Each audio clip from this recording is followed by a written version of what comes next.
Kaugnay naman ang problema ng bansa sa Pogo, may kaugnayan daw ang paglipanan ng text scam sa mga sinalakay na illegal na Pogo Hub sa Tarlac at Pampanga. Ang Kamara naman inaaral ang pagrepaso sa SIM registration law. Nasa frontline ng balitang yan si Reynal Pawit. Mas kaunti na ba ang text scams na inyong natatanggap?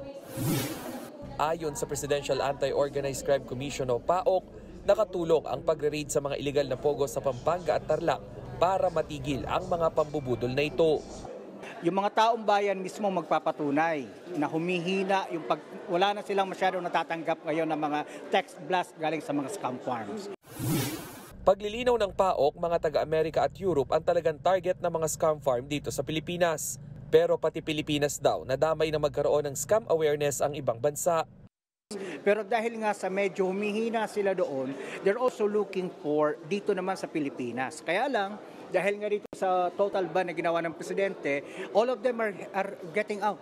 Marami kami natatanggap na report na kanya-kanyang puntahan sa mga airport, seaports, kung saan, para lang makalabas ang Pilipinas. Sa Kamara, pinag-aaralan na kung paano pa mapagtitibay ang SIM registration law para masawata ang mga online scam sa bansa. Kasi nakita natin na medyo maluwag pa rin yung pag-i-implement. No? Halimbawa, in this particular Pogo Hub, nakita po ang PAOK ng 50,000 pieces ng SIM card. No? Bukod sa mga krimeng iniuugnay sa mga illegal na Pogo, malaki rin daw ang nawawala sa budget ng gobyerno dahil sa Pogo workers. Sagot kasi ng PAOK ang gastusin sa mga Pilipinong asawa at anak ng Chinese scam farm workers na ipinadeport nila. Sa ngayon, mahigit 20 ang nasa kustudiya pa ng PAOK. Gatas sa mga bata, rental ng mga apartment, mga ganoon. So pag pinagsama mo po yan, anywhere between 3 to 5 million every year po. 5 milyong piso naman kada buwan ang binabayad ng gobyerno para sa kuryente at tubig ng mga sinalakay na Pogo Hub sa Pasay, Tarlac at Pampanga. Kargo kasi nila ito habang gumugulong pa ang investigasyon.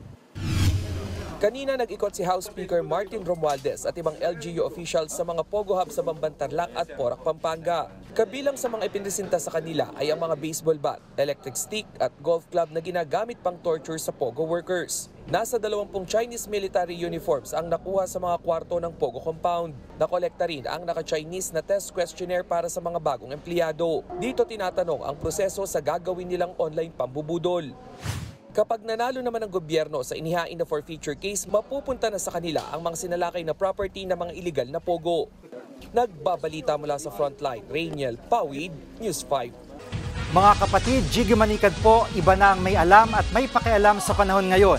Para sa konkreto, kumpleto at komprehensibong balitaan sa Frontline, mag-follow at mag-subscribe sa social media pages ng News 5.